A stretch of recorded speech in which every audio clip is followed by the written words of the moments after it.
Livro Lei e Graça, de Mauro Meister. Tópico: a lei interior. A Bíblia nos ensina também sobre a lei interior. Ainda que a lei tenha sido dada de maneira objetiva e exterior, revelada com clareza àqueles que a receberam e posteriormente registrada de acordo com o propósito e inspiração de Deus, as Escrituras nos falam de uma lei subjetiva, uma lei gravada no coração do homem. Em Romanos 2,15, lemos que os homens mostram a norma da lei gravada no seu coração, testemunhando-lhes também a consciência e os seus pensamentos, mutuamente acusando-se ou defendendo-se. A lei de Deus, portanto, não é apenas exterior ao homem, mas é também interior, e ele tem conhecimento dessa lei natural pela manifestação da sua própria consciência. Calvino chega a dizer que essa lei interior, escrita ou gravada sobre o coração de todos, em certo sentido, assevera as mesmas coisas que devem ser aprendidas das 2 tábuas dos 10 mandamentos. Essa lei interior foi escrita no coração do homem para que ele soubesse, desde o princípio, distinguir entre o bem e o mal, o certo e o errado.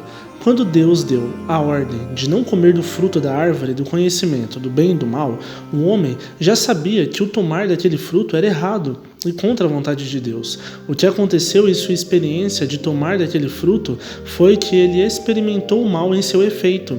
Em muitos contextos, a palavra que traduzimos do texto hebraico por conhecimento significa o conhecimento que foi experimentado, como conhecimento entre o marido e esposa no casamento e na vida sexual. Creio que é possível ver alguns exemplos dessa lei em alguns episódios bem remotos da história bíblica. Podemos começar ilustrando esse princípio com a vergonha de Adão e sua esposa no jardim.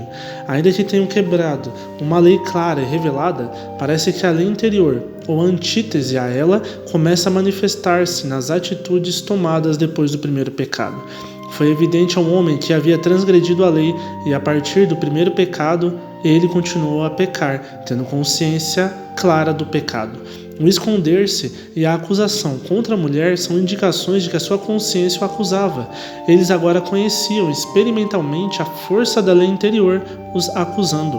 Logo adiante, no capítulo 4 de Gênesis, encontramos o episódio do primeiro assassinato. Deus havia revelado de maneira clara que a morte era uma consequência inevitável do pecado.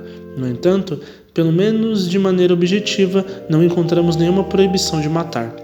Parece-nos que, ao assassinar seu irmão, Caim estava plenamente consciente de seu pecado e temeroso de suas consequências, mesmo que de forma objetiva a proibição de matar ainda não tivesse sido declarada, isso partindo da suposição de que o Senhor não lhe havia dito que não deveria matar. O Senhor mesmo havia advertido a Caim sobre a sua inclinação para o pecado e a necessidade de usar o seu julgamento para saber como proceder. Se procederes bem, não é certo que serás aceito. Se, todavia, procederes mal, eis que o pecado jaz à porta. O seu desejo será contra ti, mas a ti cumpre dominá-lo. Em correspondência sobre o assunto, consolando Portela, ele afirma sobre este aspecto. Qualquer que seja a dimensão da lei escrita no coração, devemos supor que, nesse estágio tão próximo da criação, ela estava bem acesa e evidente à percepção humana. Além disso, não havia ainda a exteriorização do pecado em larga escala na sociedade, a multiplicação de exemplos errôneos a serem seguidos.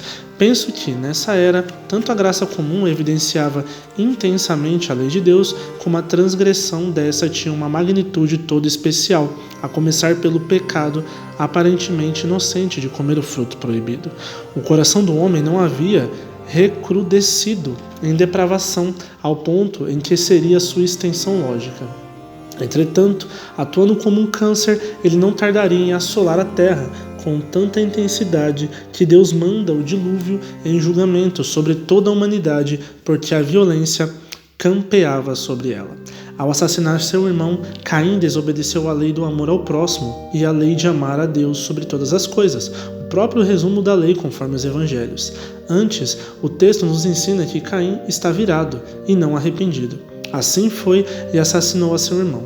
A proibição do assassinato, no entanto, somente aparece de forma verbal, clara na sequência da narrativa bíblica em Gênesis 9, 4 ao 6. Quando Deus diz a Noé que a vida de um homem será paga com o sangue daquele que atirou, definindo e promulgando a pena capital delegada aos governos, aqui representados pelo patriarca Noé. Caim já era conhecedor da distinção entre o bem e o mal, Gênesis 3:22, e que a morte era fruto da maldição e não da bênção de Deus. A lei interior, junto com a lei objetivamente revelada, completam o quadro da forma como o homem conhece a vontade de Deus. Segundo a Confissão de Fé de Westminster, a lei interior é parte da própria criação de Deus. Depois de haver feito as outras criaturas, Deus criou um homem, macho e fêmea, com alma racional e imortal, e dotou-os de inteligência, retidão e perfeita santidade, segundo a sua própria imagem, tendo a lei de Deus escrita no coração deles e o poder de cumpri-la, mas com a possibilidade de transgredi-la, sendo deixados à liberdade da sua própria vontade, que era mutável. Além dessa lei escrita no coração, receberam o preceito de não comerem da árvore da ciência do bem e do mal. Enquanto obedeceram a esse preceito, foram felizes em sua comunhão com Deus e tiveram domínio sobre as criaturas. Capítulo 4-2. O objetivo fundamental da lei escrita no coração humano era permitir que um homem desfrutasse da grande intimidade com o Criador, e isso aconteceu antes da entrada do pecado no mundo.